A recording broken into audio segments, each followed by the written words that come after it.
Assalamualaikum warahmatullahi wabarakatuh. Terima kasih sudah mengklik video ini. Baik sahabat misteri, pada video kali ini saya akan membawakan kisah pengalaman horor dari sahabat setia misteri kita ketika salah satu teman pendakiannya mengalami kecelakaan akibat terpeleset dan jatuh ke jurang. Anehnya, setelah kecelakaan itu banyak hal-hal ganjil yang terjadi pada temannya ini. Penasaran sama kisah lengkapnya? Tanpa berlama-lama, langsung saja kita masuk ke videonya. Berangkat. Oke sahabat misteri, kisah yang akan saya bawakan hari ini berasal dari sahabat misteri kita, sebut saja namanya Kiki dari Jakarta. Kisah ini merupakan pengalaman pribadi Kiki yang terjadi pada tahun 2019 lalu. Dan untuk menjaga privasi mereka, semua nama-nama dalam cerita ini sudah kita samarkan sesuai dengan permintaan Kiki. Oke, kisah ini bermula ketika Kiki bersama dua orang sahabatnya tersebut, sebut saja namanya Bayu dan Mail, yang melakukan pendakian dalam rangka mengisi libur cuti mereka ke Gunung Salak, Sukabumi, Jawa Barat.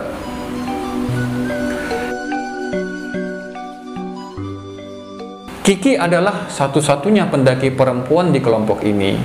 Sebenarnya, tadinya ada teman perempuan yang bernama Sani yang ingin berangkat bersama mereka. Namun ia cancel di menit terakhir karena tidak mendapatkan cuti. Walaupun cuma bertiga, akhirnya mereka pun memutuskan untuk berangkat juga.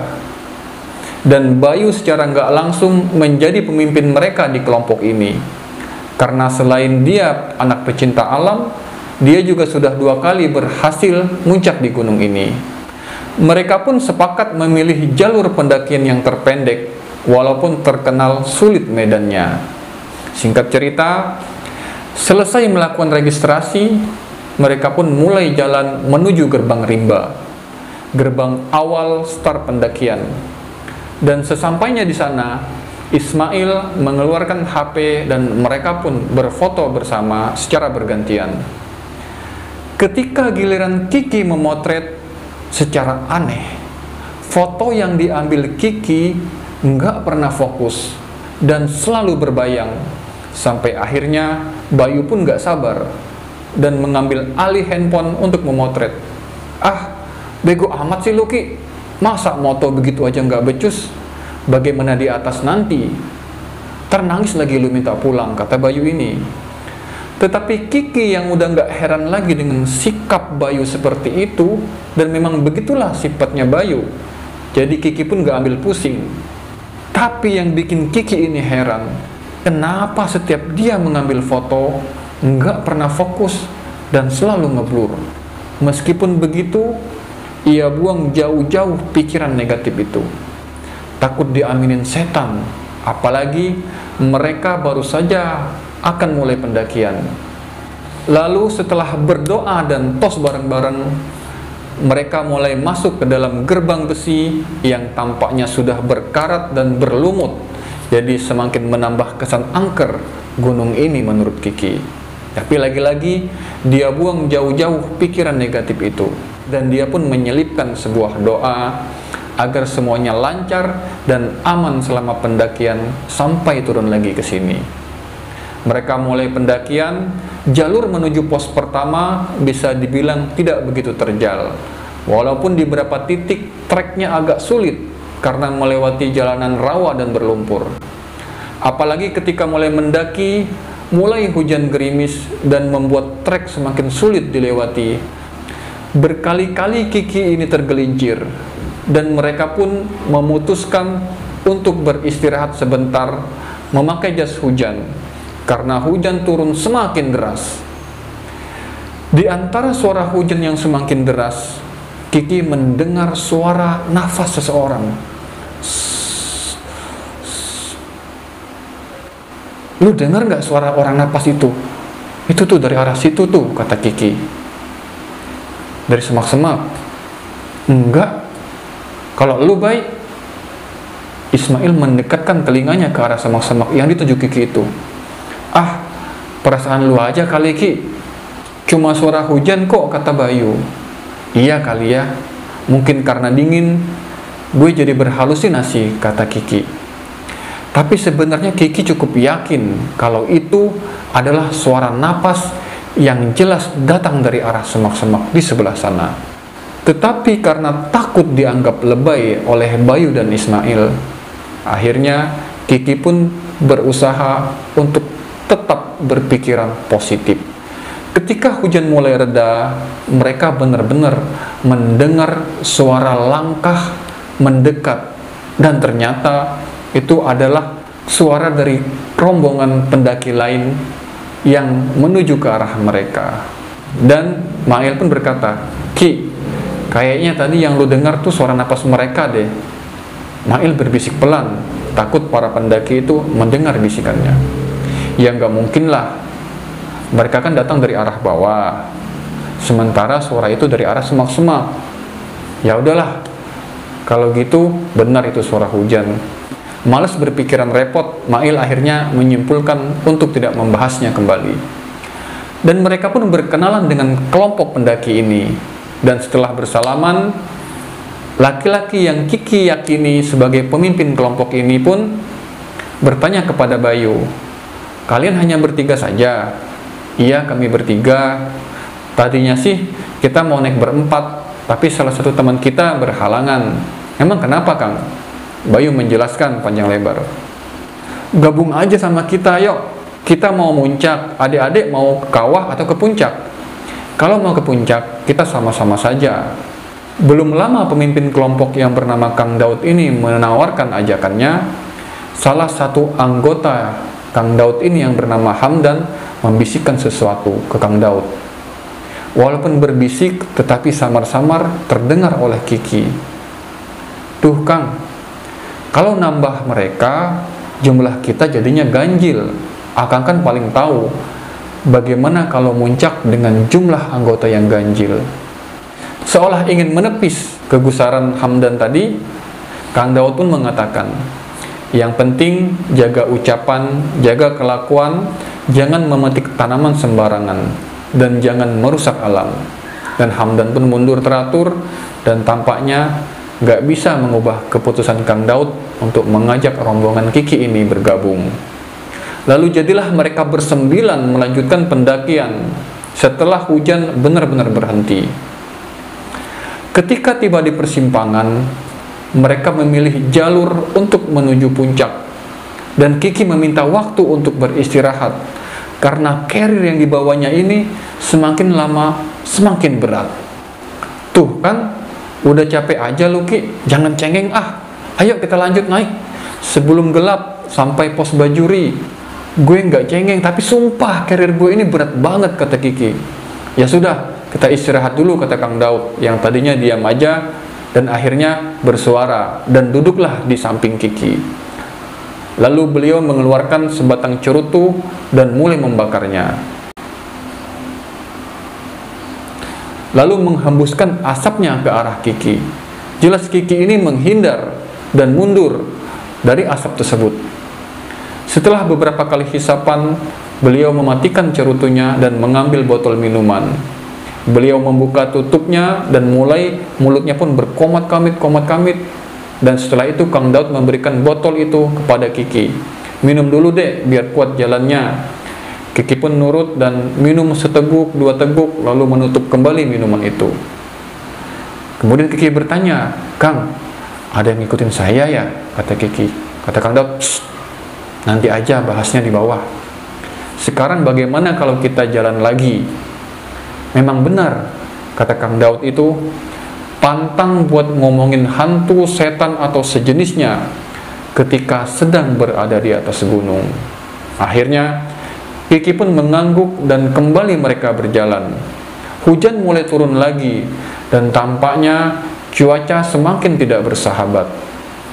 Tapi Bayu memaksa untuk tetap jalan, yaitu dengan alasan agar mereka bisa cepat sampai ke pos bayangan dan bermalam di situ. Entah karena hujan atau memang Kiki sudah ketempelan, perjalanannya naik gunung ini terasa sangat lama dan semakin berat rasanya. Berkali-kali dia merasa seperti ada yang mengawasi mereka di balik lebatnya pohon di hutan itu.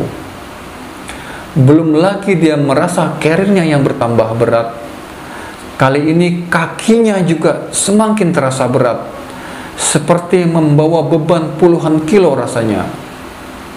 Karena hujan semakin deras, Kang Daud memecahkan keheningan dan memberi komando. Oke, kita stay di sini. Ayo kita bangun tenda di sini. Saya kira tempat ini cocok buat kita bermalam di sini. Selesai mereka membangun tenda, Bayu pamit untuk mencari air sebelum gelap.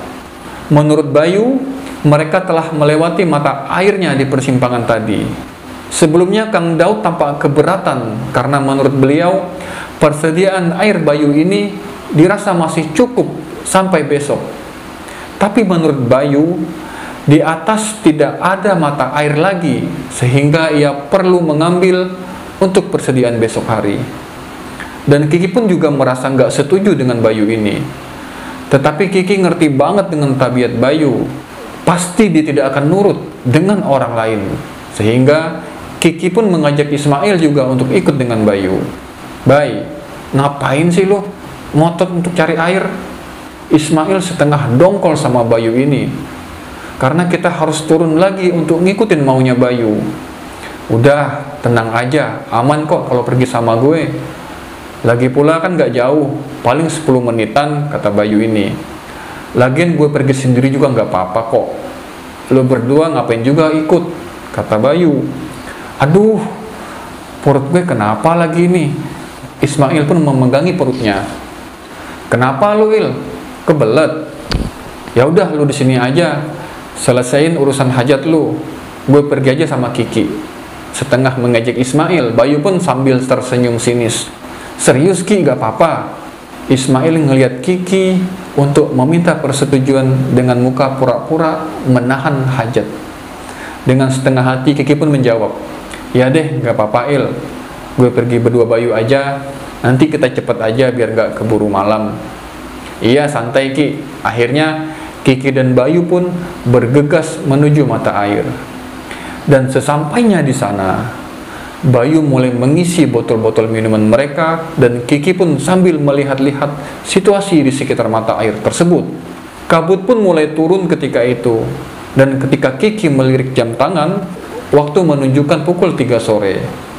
Tetapi karena suasananya yang berkabut, jadi terasa lebih gelap dari yang seharusnya. Dan tanpa dia sadari, tiba-tiba bulu kuduknya merinding Kiki ini. Ditambah lagi dengan suara-suara alam. Meskipun sayup-sayup jauh, tapi ia merasa seperti mendengar ada suara geraman di kejauhan. Dan ia pun mulai parno. Woi Bay, cepetan dong. Tar dulu Ki, gue sekalian kencing nih. Bentar ya. Dan Kiki ini merasa seperti ada seseorang di belakangnya. Sontak dia kaget, dan dia menoleh ke belakang. Ternyata ada pendaki lain yang kayaknya mau minum juga di mata air itu. Maaf Kang, mau minum juga. Kiki pun bernapas lega. Ternyata itu adalah pendaki lain, bukan hantu ataupun makhluk lainnya. Pendaki itu cuma tersenyum, lalu mengisi gelas minuman airnya.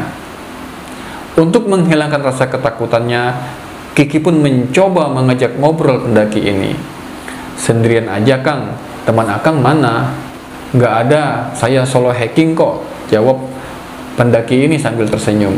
Ya sudah Kang, silakan lanjutkan, saya mau ke teman saya dulu. Baru beberapa langkah Kiki ini berjalan, tercium bau busuk dan perasaan Kiki pun langsung gak enak. Dia baru sadar kayaknya ada yang aneh dengan Akang itu. Lalu Kiki pun menoleh ke belakang. Dan benar, ternyata Akang itu sudah menghilang dan gak mungkin, kata Kiki. Baru beberapa langkah ia pergi, Akang itu sudah hilang. Dan suara langkahnya pun sama sekali tidak terdengar. Buru-buru Kiki pun menyusul Bayu. Bayu, cepetan Bay, ayo kita campur dari sini. Cepet. Ngapain sih lu buru-buru banget Ki? Udah deh Bay, cepetan Bay, gua tadi ketemu setan, kata Kiki dengan ketakutan. Sambil dia setengah menyeret Bayu untuk menjauh dari situ. Wah, hoki dong lu kalau gitu. Kalau kata emak gue, kalau lu lihat setan, Itu artinya lu mau dapat duit, kata Bayu sambil bercanda. Ah, nggak lucu lu, Bay. Buruan, ayo kita cabut dari sini. Nyantai aja sih, nih lu lihat nih, jimat gue nih. Nggak akan ada apa-apa selama ada ini, kata Bayu. Bayu pun tersenyum dengan sombong sambil memamerkan jimatnya yang berbentuk kotak dari kulit yang digantungkan di lehernya Bayu ini. Terserah lu lah, Bay, tapi please cepetan, kita balik ke tenda. Sumpah perasaan gue gak enak banget. Bayu cuma terkekeh ngeliat kelakuan Kiki ini. Akhirnya Bayu pun nurut dan mereka pun kembali ke tenda. 10 menit mereka berjalan, kembali Kiki merasa aneh. Kok sudah berjalan cukup jauh, tapi gak sampai-sampai juga. Belum lagi di sepanjang jalan, dia mencium bau kemenyan yang sangat menusuk hidung. Bay, kayaknya kita muter-muter di sini aja deh dari tadi. Gue ingat kita udah ngelewatin pohon gede itu. Sambil Kiki menunjuk ke arah pohon besar dengan sulur-sulurnya yang panjang menjuntai. Semua pohon di hutan ini sama kali, Ki. Ada-ada aja lu. Paling bentar lagi juga kita sampai kok, kata Bayu. Udah gak usah porno lah, lu percaya aja sama gua, kata Bayu. Lagi-lagi Bayu ini meyakinkan Kiki sambil terus berjalan. Ki, kayaknya kita harus lewat situ biar cepet nyampe. Itu gue inget patok itu tuh di sana, tunjuk Bayu. Yakin lu, Bay? Nanti kita tambah nyasar lagi, kata Kiki ini. Yakin banget gue. Kan bukan baru sekali ini gue kesini. Ya udah deh, gue tandain dulu. Pohon itu pakai selayar gue, kata Kiki. Jadi kalau lu salah, kita bisa balik lagi ke jalur ini. Ya udah deh, cepet, kata Bayu ini. Kiki pun kembali melihat jam tangan dan waktu sekarang sudah menunjukkan pukul 4:30. Dan kabut pun sudah mulai datang dan udara bertambah dingin seiring malam hampir menjelang. Suasana pun mulai gelap dan Bayu pun berjalan di depan dan Kiki mengikuti di belakang. Sampai tiba-tiba Bayu terpleset dan jatuh ke celah tebing.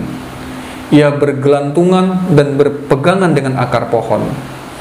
Bayu, Kiki pun menjerit panik dan berusaha menarik Bayu ke atas dengan sekuat tenaganya. Tetapi bukan berhasil menarik Bayu, malahan Kiki ini ikut terjatuh. Mereka meluncur turun ke bawah setelah berkali-kali tubuhnya menabrak batang-batang pohon dan akar di sepanjang tempat mereka jatuh. Gelap dan Kiki pun tak sadarkan diri sampai dia merasa badannya diguncang-guncang seseorang. Ki, bangun Ki, lu gak kenapa-kenapa kan? Walaupun pusing dan berat, dipaksakan oleh Kiki untuk bangun dan membuka matanya. Kiki pun melihat Bayu yang sedang memperhatikannya dengan raut wajah yang khawatir. Serius, gue pikir lu lewat, Ki. 10 menit gue coba bangunin lu. Pas gue cek napas lu masih ada, gue agak lega. Kita di mana ini, Bay? Kata Kiki. Gak tahu, Ki. Kita jatuh cukup jauh dari jalur. Bayu menunjuk ke atas tempat awal mereka jatuh tadi. Kayaknya nggak mungkin kita naik lagi ke atas, Bay. Bagaimana sekarang, Bay? Kita lewat situ aja, Ki. Gue tadi udah cek, di situ ada jalan. Kali aja kita ketemu rumah warga di bawah situ. Walaupun dalam hati Kiki ini ngerasa nggak akan ada perkampungan di daerah ini. Mana ada warga yang mau bermukim di hutan kayak begini, dalam pikiran Kiki. Tapi dia nggak ada pilihan lain selain tetap berpikiran positif dan tidak mematahkan semangat temannya ini. Mudah-mudahan kita bisa ketemu warga ya, Bay, atau Kang Daud pasti mencari kita. Setengah berdoa, Kiki pun berseru kepada Bayu. Ya udah, hati-hati ya, Bay. Jangan sampai kita kepleset lagi. Lu bisa bangun kan, Ki? Saking takutnya, Kiki pun lupa mengecek keadaannya. Selain luka-luka di kaki karena celananya yang terkoyak, dia pun merasa kakinya sedikit kebas. Ternyata kaki kirinya Kiki ini terkilir, sehingga Bayu pun harus memapahnya untuk berjalan. Bayu menawarinya untuk berhenti berkali-kali karena melihat kondisi kaki Kiki yang terkilir ini. Kiki pun mencoba menahan sakit dan memilih untuk terus berjalan. Dan akhirnya mereka pun sampai di tempat yang landai dan di ujung jalan tampak sebuah gubuk yang mirip seperti warung. Walaupun tidak ada penerangan listrik dan hanya mengandalkan beberapa obor, di sisi kiri kanan gubuk itu tampak sangat terang di tengah kegelapan hutan itu. Hati kecil Kiki pun menyuruhkan untuk segera lanjut dan pergi menjauhi warung itu. Tetapi Bayu bersikeras untuk pergi dan menuju ke warung itu untuk meminta pertolongan. Ki, ada warung tuh Ki. Kita bisa minta tolong sama pemilik warung itu. Mana wangi lagi bau pisang gorengnya. Gue lapar Ki. Ayo ke situ yuk, kata Bayu ini. Yakin lu Bay, itu warung beneran? Kok gua nggak nyium wangi pisang goreng seperti yang lu kata tadi? Ya bener lah Ki, nggak mungkin lah kita berdua salah lihat. Pisang gorengnya juga wangi, beneran kok, pasti warung beneran itu Ki. Coba aja kita ke sana yuk. Gue lapar banget ini, kata Bayu nih. Sambil memapah Kiki, Bayu pun berjalan menuju warung itu dan menyapa teteh-teteh pemilik warung itu. Teteh pemilik warung itu berkerudung putih dan ia sedang membelakangi mereka pada saat Bayu menyapanya. Tanpa merasa ada yang aneh, Bayu pun bertanya kepada pemilik warung itu, "Teh, ayah pisang gorengnya?" "Iya, sebentar ya, A. Ini lagi saya goreng."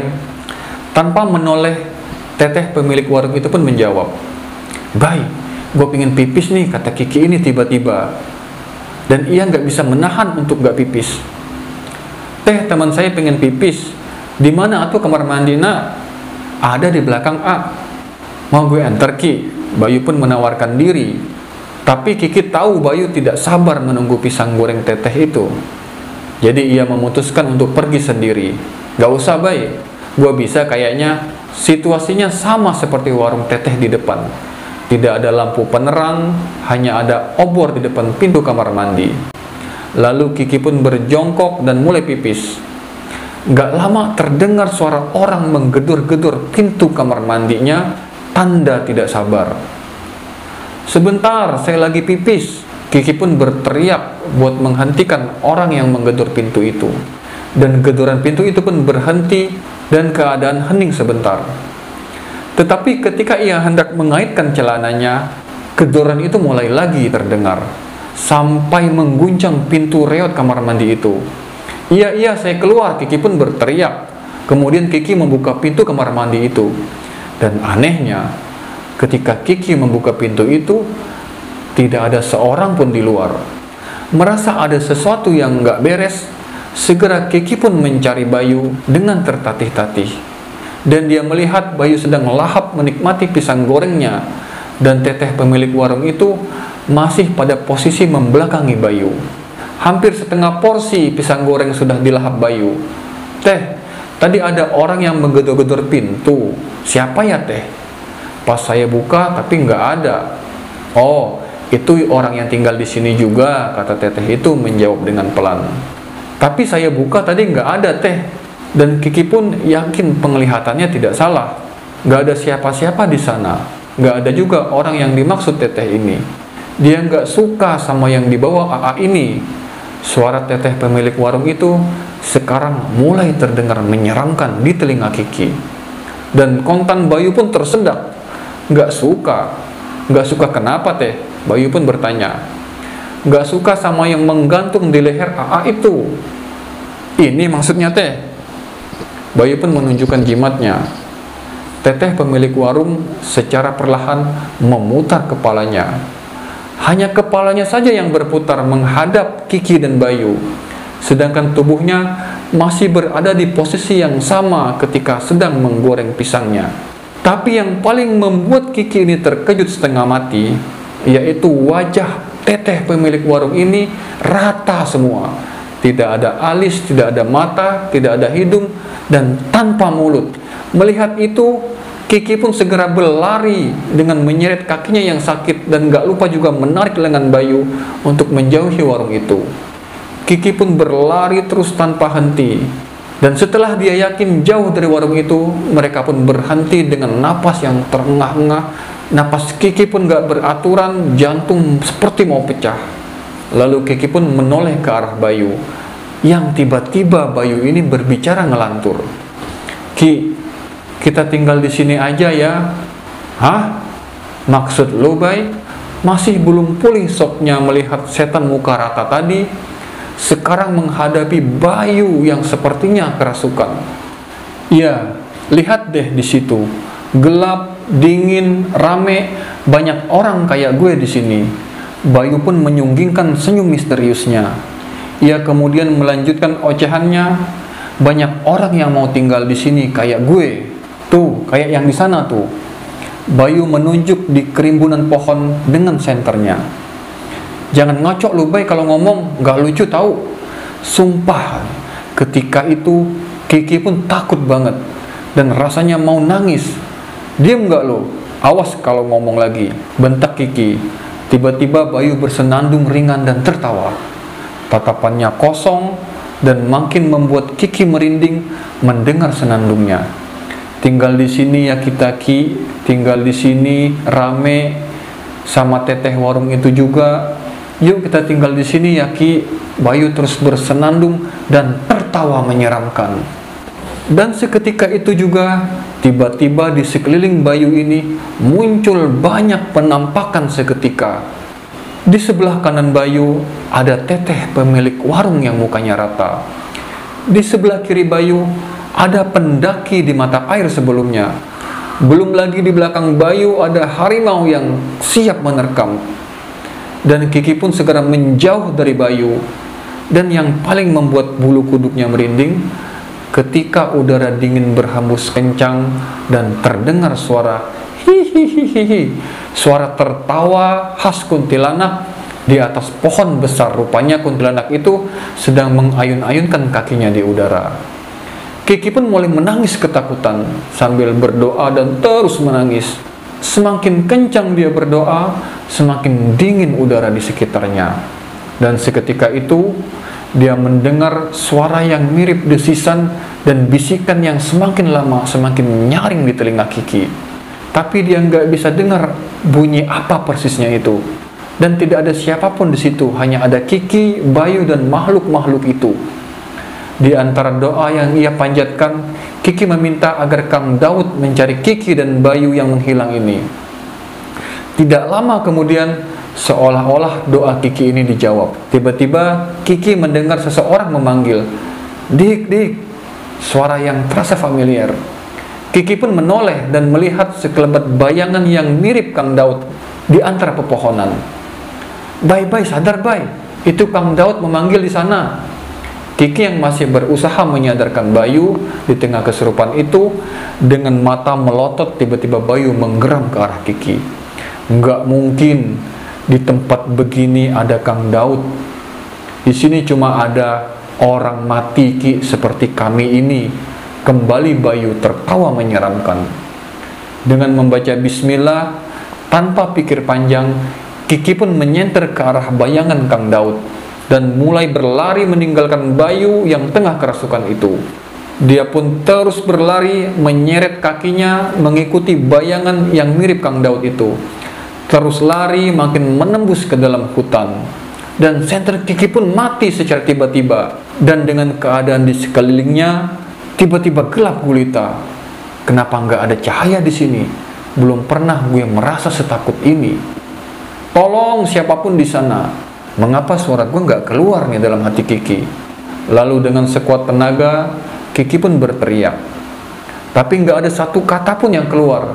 Seolah-olah seperti orang bisu yang berusaha berbicara dengan lantang. Makin ia berteriak, makin tenggorokannya terasa tercekik, terhimpit dalam gelap. Kemudian suara yang mirip dengan kombinasi antara desisan dan bisikan terdengar lagi pelan. Dan Kiki pun berusaha sekuat tenaga menggerakkan kakinya untuk hengkang dan menjauh dari situ. Dan berusaha terus menjauh, suara itu pun semakin jelas mengejar di belakang. Suara itu jelas membentuk suatu kata yang pantang diucap oleh seorang pendaki, yaitu mati. Maka Kiki pun terus berlari, menyeret kakinya sambil menangis, "Tolongin gue nggak mau mati di sini, tolong." Akhirnya dia pun bisa juga berteriak, tapi percuma dia berteriak karena nggak ada orang di situ. Tapi dia tetap nggak peduli. "Kang Daud!" Kiki pun berteriak memanggil. Dan kembali Kiki pun melihat bayangan itu menunjukkan arah. Dan Kiki pun kembali berlari mengikuti bayangan itu sampai terdengar gemericik air. Lalu bayangan itu pun hilang seiring dengan subuh mulai datang. Lalu Kiki pun terus berjalan mengikuti suara air sampai tiba di sebuah mata air. Dia pun sudah nggak kuat lagi berlari, tenaganya pun sudah habis, dan kakinya pun juga sakit bukan main. Akhirnya Kiki pun terduduk di salah satu bebatuan berharap menunggu bantuan datang. Kang Daud juga pasti sedang mencari gue dan Bayu ini dalam pikiran Kiki ini, karena semalaman kami gak pulang. Karena sudah terlalu lelah, akhirnya Kiki pun tertidur dan terbangun karena sebuah tepukan. Ternyata seorang warga menemukan Kiki yang sedang tertidur. "Jangan tidur di sini, Neng, bahaya. Tolong, Pak," kata Kiki. "Saya tersesat." Kiki pun menangis karena merasa lega akhirnya bertemu dengan bantuan. "Neng bisa jalan, mari saya bantu sampai ke bawah." Warga itu pun membantu Kiki turun sampai ke base camp. Ternyata Ismail dan kelompok Kang Daud sudah berada di base camp ketika itu. "Ki, untung lu selamat, Ki. Bayu gimana? Gue ninggalin Bayu di hutan karena gue takut dia kesurupan." Setengah terisak, Kiki pun menanyakan keadaan Bayu sama Ismail. "Udah, lu istirahat dulu, makan, terus lu tidur ya. Biar Kang Daud saja nanti yang nyeritain," kata Ismail ini sambil memberikan teh hangat kepada Kiki biar lebih tenang. Setelah selesai beristirahat, Kang Daud pun akhirnya mengajak Kiki ngobrol. "Udah tenang kamu, Dek?" tanya Kang Daud. "Sudah, alhamdulillah, Kang." "Bagaimana, Kang? Apa Bayu sudah ketemu? Karena kamu sudah tenang, saya akan cerita ya, Dek. Kami sudah menemukan Bayu." "Alhamdulillah," kata Kiki. Kiki pun segera memanjatkan syukur. Kiki merasa bersalah telah meninggalkan sahabatnya sendirian. "Saya turut berduka cita ya, Dek. Yang kami temukan jasad Bayu. Bayu sudah meninggal di tempat ketika kalian jatuh ke tebing saat itu." "Maksud Akang, Bayu meninggal di tempat?" "Tapi saya diajak Bayu, Kang. Kita ketemu warung dan ternyata itu warung setan. Terus kita kabur, terus Bayu kesurupan dan dia masih hidup. Dokter sudah memastikan, Dek, bahwa Bayu meninggal di tempat karena patah lehernya. Ketika kalian terjatuh itu." "Gak mungkin, Kang. Saya yakin Bayu masih hidup. Tadi malam saya bersemedi memanggil kamu yang masuk ke dunia mereka, Dek. Tapi Bayu sudah meninggal. Yang bersama kamu tadi malam itu bukan Bayu sahabat kamu itu." Innalillahi wa inna ilaihi raji'un. Kiki pun menangis meratapi sahabatnya yang sudah mendahuluinya. "Beruntung kamu tidak ikut makan malam itu, makanan dari dunia mereka, Dek. Jadi kamu tidak terbawa selamanya ke dunia mereka." Terakhir Kang Daud menutup ucapannya dengan kalimat itu seraya menepuk pelan bahu Kiki. Karena pengalaman itulah akhirnya membuat Kiki trauma dan menjadikan peristiwa itu sebagai pendakian pertama dan terakhir baginya di Gunung Salak ini. Oke sahabat misteri, demikianlah kisah pendakian yang dialami Kiki bersama sahabatnya Bayu ini. Dan kita doakan juga semoga almarhum Bayu ini diterima oleh Allah Subhanahu wa Ta'ala, dan keluarga serta sahabat yang ditinggalkannya pun diberikan kesabaran dan kekuatan. Amin ya rabbal alamin. Baik sahabat misteri, jika kalian suka dengan kisah ini, silakan klik tombol like, atau jika kalian memiliki pengalaman yang sama seperti Kiki ini, silakan komentar di bawah, dan jangan lupa tonton kisah-kisah menarik lainnya, dan saya tunggu kalian di sana. Terima kasih. Assalamualaikum warahmatullahi wabarakatuh.